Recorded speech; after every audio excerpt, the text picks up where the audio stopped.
आर्थिक मंदी से, आर्थिक तंगी से, आतंकवाद से जूझ ही रहा है और अब एक नई मुसीबत आ खड़ी है। आटा नहीं है समझ में आ रहा था, लेकिन अब गैस की भी वहां पर किल्लत होने वाली। ना कोई डेंट नरेंद्र मोदी की ये जो पॉलिसी है पाकिस्तान के हवाले से कि जी ये दहशतगर्दी कराते हैं, स्पॉन्सर करते हैं, ये करते हैं, वो करते हैं, ये डाल चुकी है। और ये क्या उनके लिए भी इसको मुश्किल नहीं होगा कल को जब चीजें रिवर्स करना पड़ती हैं? उनको सिर्फ और सिर्फ इस वक्त अगर देखा जाए तो भारत को सिर्फ और सिर्फ एक इतराज है। बार बार डॉक्टर जयशंकर साहब उस पर बोल चुके हैं। वो कहते हैं कि टेररिज्म, दहशतगर्दी अपने को कंट्रोल करो। उनको खदशात हैं, उनके जो इल्जामात हैं वो सबसे पहले आपको ठीक करने पड़ेंगे और वो सियासी बयानात से ठीक नहीं होंगे। दो जहाज हायर करे भाई ने किराए पे लिए, जो ऊपर से फूल फेंक रहे थे इनके ऊपर।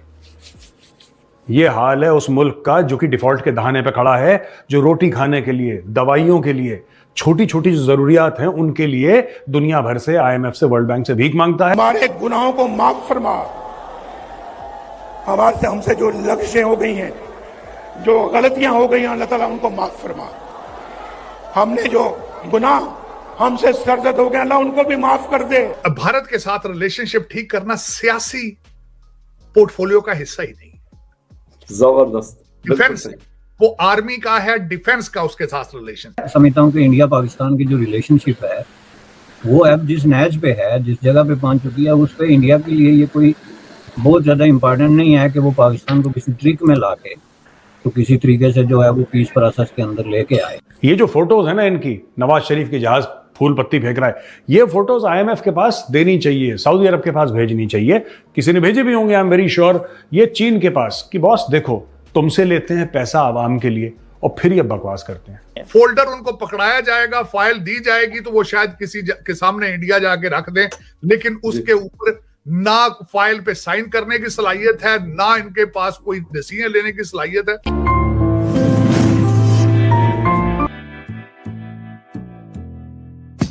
नमस्कार दोस्तों, जैसा आपको मालूम होगा हमारा पड़ोसी मुल्क पाकिस्तान इस समय आर्थिक तंगी और भुखमरी जैसे हालात से जूझ रहा है। लेकिन इसी बीच पाकिस्तान के पूर्व प्रधानमंत्री नवाज शरीफ, जो कि पहले लंदन रहते थे, अब वह पाकिस्तान आ गए और उन्होंने पाकिस्तानियों से वादा किया है कि वह इंडिया के साथ अच्छा रिश्ता कायम करेंगे। आपको बता दें कि यह वही पाकिस्तानी है जो हमेशा इंडिया को परमाणु बम की धमकी देते हैं और हमेशा कहते हैं हमारी आर्मी नंबर 1 है और वो हमेशा इंडिया से जंग करने की बात करते हैं। लेकिन वहीं के पूर्व प्रधानमंत्री नवाज शरीफ ने अपने जलसे में यह बताया कि जब तक इंडिया के साथ हमारा रिश्ता अच्छा नहीं होगा तब तक हम कुछ भी नहीं कर सकते। अगर हमारा रिश्ता इंडिया के साथ अच्छा नहीं होगा तो हम डिफॉल्ट हो जाएंगे। लेकिन आपको पता होगा कि पाकिस्तान के सारे बड़े निर्णय पाकिस्तान की आर्मी लेती है। अब यह समझ में नहीं आ रहा कि पाकिस्तान के पूर्व प्रधानमंत्री नवाज शरीफ अच्छा बयान कैसे दे सकते हैं। तो चलिए दोस्तों, इस पर पाकिस्तानी मीडिया का रिएक्शन देखते हैं और अगर आपको यह वीडियो अच्छा लगे तो प्लीज चैनल को सब्सक्राइब जरूर करें।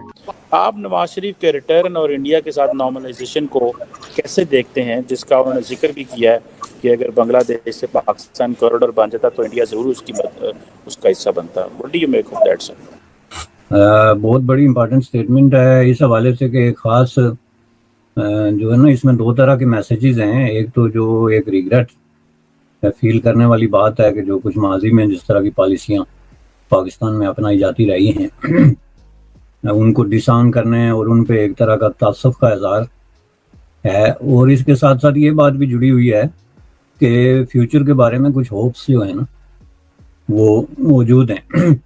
अब बात ये है कि ये जिस तरह आपने बयान किया ना, देखें ये मैं नहीं समझता कि हमें जो है वो क्यों अपने आप को एक ऐसी उसमें डालें कि पाकिस्तान के साथ हम जो है वो कोई इस तरह का अगर सिचुएशन क्रिएट करते हैं तो उसकी वजह से हमें फायदे के बजाय नुकसान हो सकता है। क्योंकि ये जो बात आपने की दहशतगर्दी वाली, वो ये समझते हैं कि ये तो सारे जो है लोग जो हैं वो तो दहशतगर्दी के ख्वाब में मुब्तला हैं और जो ही उनको मौका मिलेगा, बॉर्डर्स खुलेंगे या वीजे खुलेंगे या उनके यहाँ ओपनली आने जाने के सिलसिले शुरू होंगे तो हम तो बहुत बड़े रिस्क पे चले जाएंगे। ये एक नैरेटिव है जो बहुत ज्यादा मजबूत है और सोसाइटी के खास सेगमेंट में इसने अपनी जगह बना ली है, इसमें कोई शक नहीं है। मैं भारत के साथ रिलेशनशिप ठीक करूंगा, उस पे मैं बोलना चाहूंगा कि इनके भाई ने अपने 18 महीने की गवर्नमेंट के अंदर इन्होंने न्यू दिल्ली अपने हाई कमीशन के ऑफिस में ट्रेड काउंसिल ट्रेड अटाची भेजा था, लेकिन $1 की ट्रेड नहीं जी। और दूसरा मैं समझता हूं कि जो भारत के साथ रिलेशनशिप ठीक करना सियासी पोर्टफोलियो का हिस्सा ही नहीं। जबरदस्त। डिफेंस, वो आर्मी का है, डिफेंस का उसके साथ रिलेशन। हाँ, अगर मियां साहब ने सिर्फ वहां फेस दिखाना है, फोल्डर उनको पकड़ाया जाएगा, फाइल दी जाएगी तो वो शायद किसी के सामने इंडिया जाके रख दें, लेकिन उसके ऊपर ना फाइल पे साइन करने की सलाहियत है, ना इनके पास कोई डिसीजन लेने की सलाहियत है। और जिस तरीके से एक हाइब्रिड सिस्टम मौजूद था पहले, बदनसीबी पाकिस्तान की ये है कि ये सियासतदान भाग कर जाकर वैसे ही वो कहता है कि हमने बात किससे करनी है, आर्मी चीफ से बात करेंगे, प्राइम मिनिस्टर से बात करेंगे, फॉरेन मिनिस्टर से बात करेंगे, या किससे बात करेंगे। वो कहते पहले हमें बंदा तो बताएं। मोदी साहब ने 2-3 दफा अपनी तकरीरों में ये बात कही है, तो सर अब आगे वो क्या ट्रस्ट करेंगे हमसे ताल्लुकात के। उनको सिर्फ और सिर्फ इस वक्त अगर देखा जाए तो भारत को सिर्फ और सिर्फ एक एतराज है। बार बार डॉक्टर जयशंकर साहब उस पर बोल चुके हैं। वो कहते हैं कि टेररिज्म, दहशतगर्दी, अपने को कंट्रोल करो। उनको खदशात हैं, उनके जो इल्जामात हैं, वो सबसे पहले आपको ठीक करने पड़ेंगे, और वो सियासी बयानात से ठीक नहीं होंगे। वो आपकी एजेंसियां जो आपके फाइलें बनाने में मसरूफ हैं, उनके साथ बैठना होगा, बताना होगा कि आपको जो इतराजात हैं, आपके पास जो सबूत मौजूद हैं, हम अपने आप को किस तरीके से क्लैरिफाई करें। उसका सियासी हल है ही नहीं वो रिलेशनशिप को ठीक करना। दहशतगर्दी सियासतदान थोड़ी सपोर्ट करते हैं। बिल्कुल बिल्कुल। या तो कहे ना कि नवाज शरीफ साहब जो है लश्कर तैयबा की तरबियत ये कर रहे हैं, वो तो नहीं कर रहे। उनका क्या, वो तो 4 साल वहां रहे हैं, मौज मेला करते रहे हैं अपना। मैं जो एक्सपेक्ट कर रहा था कि मियां साहब 4 साल वहां रहे हैं तो शायद कुछ सीख के आए हों कि ऋषि सोनक या दूसरे जो कौम है वो अपनी कौम को, अब ऋषि सोनक मुसलसल अपनी कौम को कहता है कि मैथ और इंग्लिश पढ़ो।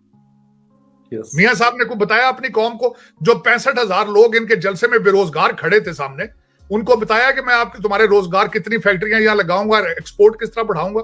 एक लफ्ज नहीं उन्होंने कहा। मैं जाती तौर पे मैं क्यों उन लोगों को बेरोजगार कह रहा हूं, दुख हुआ दूसरा जलसा देख के मुझे। और इसी तरीके से पहले इमरान खान का, इतनी तादाद में लोग फारिग हैं क्या कि 2-2 दिन से चले हैं कराची से भी क्वेटे। यार कोई रोजगार ही नहीं है, कोई काम इनको कोई नहीं। मैं हैरान हूं। मैं अमेरिका में यह 35-36 साल से रह रहा हूं, और आज भी मैं अपनी इस एज के हिस्से में मैं 70 घंटे काम करता हूं हफ्ते में। तो ये लोगों के पास और कोई काम ही नहीं कि बिरयानी की एक प्लेट खाने के लिए तुम सफर करके आ जाते हो। हाँ, एक और बात यहाँ पे बताना चाहूंगा, जन्नत की टिकटें भी सर बांट रहे थे वैसे 1 to 5 देने की बातें। और दूसरी एक और जलसे की, फखर भाई, जलसे की जो मैंने जब उस पर मैं रिसर्च कर रहा था, तो कई लोग मियां साहब की तकरीर के दौरान ही उठ के चले गए थे। और फिर उसके बाद यहां तक खबरें आ रही हैं कि वहां झगड़े भी हुए हैं, लोगों को पैसे भी नहीं मिले, लोगों ने 1 to 5 अपना मोटरसाइकिल मांगे, वो भी नहीं मिले, और झगड़े भी वहां हुए। लेकिन मेरे ख्याल में पाकिस्तान का हल जो है वो ये सियासी हल नहीं है।